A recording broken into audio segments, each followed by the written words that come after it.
now tuned into Check This Out News. We connect the streets.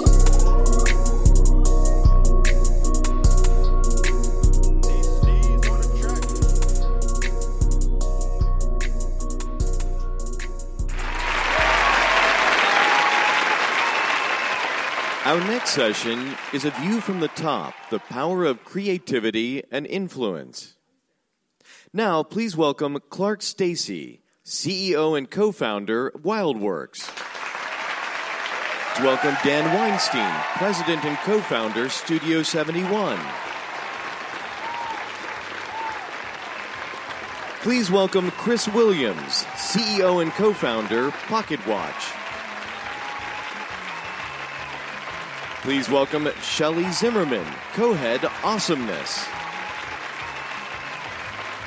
And please welcome our moderator, Tim Peterson, senior reporter at Digiday. Hey everyone, I'm Tim Peterson. I'm a reporter at Digiday. I'll be moderating today's discussion, which is about the power of creativity and influence. And I believe what we're going to be talking about today is kind of whether you call them creators or influencers, but basically people who created their celebrity online originally, as opposed to going the traditional Hollywood route. Kind of to set a baseline for the discussion, is everyone pretty familiar with what a creator or influencer is? Show of hands if that's something. We don't have to do the one-on-one here. It seems like we don't have to do the one-on-one here. It's basically YouTube stars, Instagram stars, TikTok stars, all kinds of stars today. One thing I'm curious about when we're talking about influencers and creators today is it feels like the divide between a digital celebrity and a traditional Hollywood celebrity has never been closer. Each of you obviously work with these people on a daily basis. I'm curious if I have a skewed view of it or if you've seen that as well, and whether there's any particular thing or things that you would attribute that to, if that's just a natural trend that was always expected to be the case, that we're just going to see this convergence in the same way we see convergence between traditional media and digital media, or if there's anything that's maybe accelerated it. Shelley, maybe we'll start with you and we'll go down the line. Great.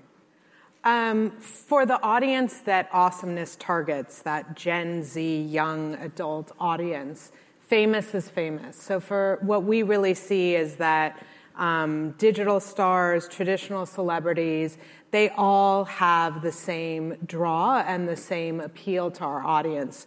What we're really attuned to, we were early adopters in the space, is the power of the digital influencer to market their own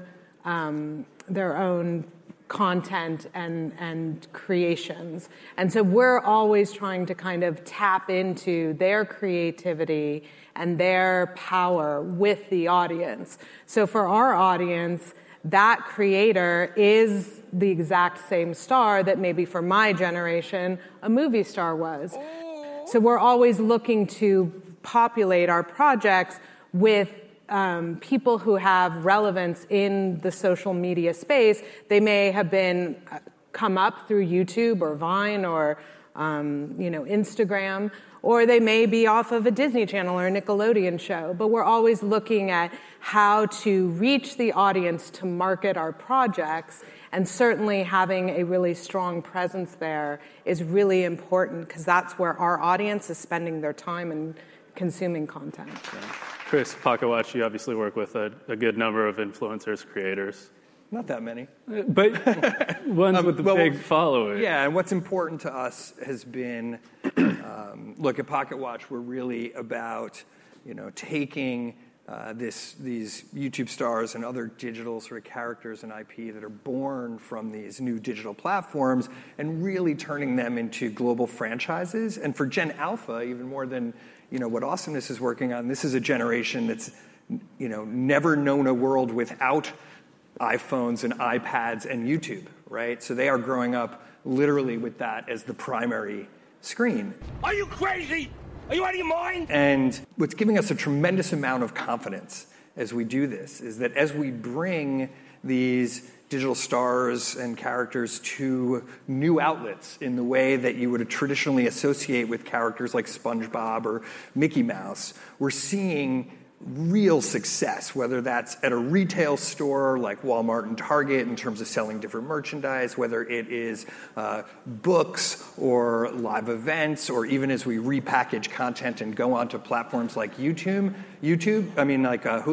These are brands and franchises that are resonating with the audience, in the same way, in this massive sort of scaled way. And we even announced today, for example, the launch of PocketWatch Games, or PW Games, which is focused on taking those brands like Ryan and Hobby Kids and EvanTube, from YouTube and bringing them to games. And with Clark over there, we launched a new mobile game called Tag with Ryan that already has, since December 23rd when it launched, over 1 million downloads. And we're just seeing that success. So, for us, it's that core group of stars and characters that amass these huge audiences, and pushing all the businesses that surround that forward to treat them the same way as they do these franchises that traditionally came from TV. Got it. Dan, obviously, Studio 71. Yeah, I think there's two key elements, that we see. Especially, it starts with the millennials, Gen Z, et cetera, and on down. But they don't really distinguish between, traditional and digital celebrity. They like to be entertained. They watch The Rock on Instagram and The Rock in the movies, and they watch Shane Dawson, and they don't really differentiate what's better entertainment, what's more celebrity, what's not. It's just what they've been growing sort of up with. And then sort of secondarily, you're starting to see a lot of celebrities start to embrace the Instagrams and YouTube. And, we helped The Rock launch his YouTube channel and Will Smith launch his YouTube channel, and start to understand that they need to provide a little something extra to this audience to maintain relevancy and authenticity to this group to this demo. And that's why you're starting to see the celebrities sort of come more this way, and these celebrities sort of be put in the same regard as these celebrities because they're being entertained just as well. And, and that's sort of an interesting dynamic that I think we're seeing. And I want to get back to that, but Clark, let's get your thoughts first. Yeah, the only thing I'd add to that is, so we create games for kids, and I think what's changed for us is seeing minor celebrities emerge from within game communities. And that's something that you see happening in adult-oriented games as well. But among kids, there's, I think, a generation growing up now that feels an accessibility to that media that the previous generations didn't. That when they see an influencer, they expect to be part of the community surrounding that influencer, but they also have an expectation that the same tools are available to them, and that based on the depth of their engagement with an IP, they may be the next influencer to emerge there, depending on what they have to say. Yeah, just to add on to that a little bit is that, in my house, right, I have 2 boys, 11 and 14. Ninja is the biggest star in the world, right? And for those of you who don't know Ninja, he's the Fortnite king, basically. And I sometimes ask myself, maybe he is the biggest star in the world, like literally right now.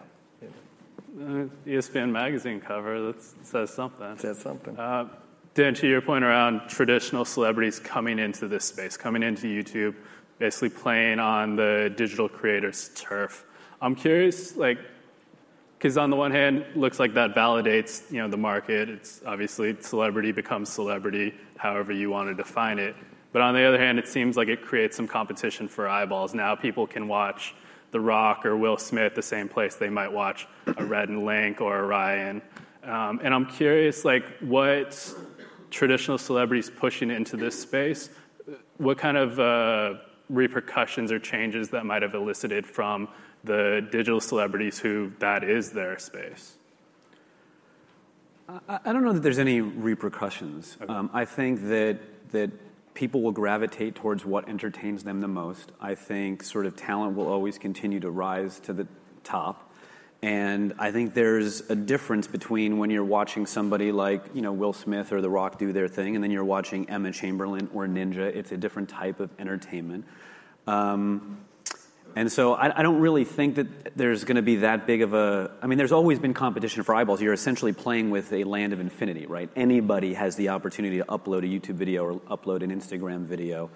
And I think there's slightly different motivations behind it. I think the traditional celebrity is trying to maintain relevance to a younger demographic and then leverage that connection with the audience to what has driven their business in the traditional world. They can continue to make movies that appeal to everybody. They can continue to drive those endorsement deals or whatever the case may be. And the creators treat it slightly as a different business. This is their vehicle. This is how they make money. They put up a video, a view equals $1 on YouTube or whatever it equals, and they treat that ecosystem sort of separately. I'm not sure it answers your question directly, but I don't really see it eating into one or the other. Okay. The only thing I would add to that also, because I agree with Dan, is the pie, meaning the amount of time on YouTube for these younger generations, is constantly growing too. So it's not just, this creator is taking away from this other creator. But I think what's really happening also is the amount of time on mobile, the amount of time on YouTube is constantly growing. Maybe, certainly we're seeing in the younger generations vis-a-vis linear. So there might be time for them to watch everyone. Okay. Well, but still only 24 hours in a day, so there's well, something we're working on it. Okay. And think about who's deciding, right? So these platforms are not curated by humans. They're curated by machines. What the hell did you just say? And I do find it interesting that, certain celebrities today, whether it's Will Smith or Jack Black, are seeing relatively good performance on a platform that's curated by the machines, essentially, right, by the algorithms, because they seem to be doing quite well. There was actually, it's interesting you talked about YouTube like that, because there was a headline this morning, from a UK research group that said that the biggest threat to YouTube Kids, from an audience perspective, was gaming. Like, it wasn't another sort of passive engagement medium. It was the interactive. Good news for you, Clark, and I'm glad we're partners on making games. But the world changes quickly, and audiences move fast, and I'm certainly not predicting any sort of downturn for YouTube, but I do think we should be aware and always looking for what's next to consume the attention, particularly of young people, like when the ones that we deal with. So. I would get busy on games for Awesomeness. I think that's more the case, which is competition for attention, yeah. Right? And they're making less and less movies, and kids are watching less and less TV, and you've got gaming, and you've got YouTube and Instagram, and TikTok is, growing like crazy. And I think that's going to be really where you start to see what you were talking about in terms of, the degradation of audience over here. But that's the real. We're also going to get new screens too, right? So you saw a lot at CES around the screens in automated cars, right? In cars that drive themselves. What are you going to do with your time? Frankly, the media companies are already starting to salivate over that opportunity, because it's like, wow, think about how much time people spend in their cars, and now they'll be able to, watch things, play games, do all these other things too. I'll reserve judgment on automated cars. I have very strong opinions on that one. But I'm curious, like, Dan, to your point, and all the rest of you, you work with these creators on all these different platforms, and it feels like there are a bunch of platforms. It's no longer, when we talk about creators or influencers, we're just talking about YouTube or we're just talking about Instagram.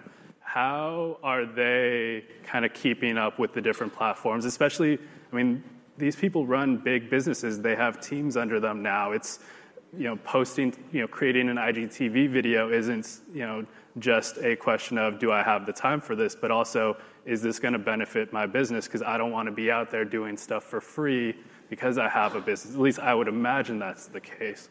Is it?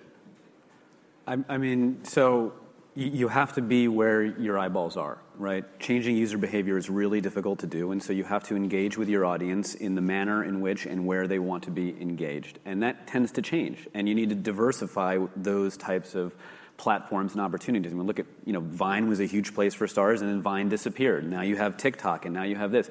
Which one's going to win or how long they're going to all be there is sort of TBD, but the smart thing to do is find your audience here, find your audience here, find your audience here, and build them up all, sort of at the same time, so you're not at the whim of any one particular platform, and you can cast as wide a net of audience as you can, which is really challenging because there's a lot of platforms, and each platform has its different rules. You can't simply do what you were doing over here and just copy and paste it over here.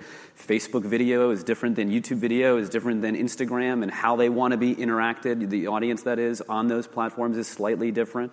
And so you're starting to see people that have real scale start to build